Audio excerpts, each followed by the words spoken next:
Hey everyone, in today's video, I'll show you how to redeem an iTunes gift card on your iPhone or iPad. It's a simple process, so let's get started. For that, first of all, you want to go ahead and simply open up your App Store on your mobile device. Once you open it up, you want to go ahead and simply tap on your profile icon at the top right corner. Then, you'll see an option that says Redeem Gift Card or Code. Go ahead and tap on it, and you may be asked to sign in with your Apple ID if you haven't already.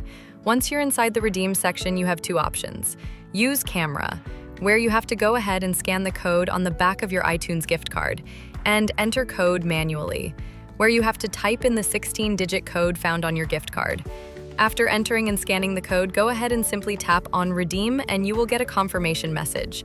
Your balance will be added to your Apple ID account. And that's it, guys. Now you can use your balance to purchase apps, games, music, movies, or subscriptions from the App Store. I hope this video was helpful. If it was, don't forget to subscribe, and I'll see you in the next one.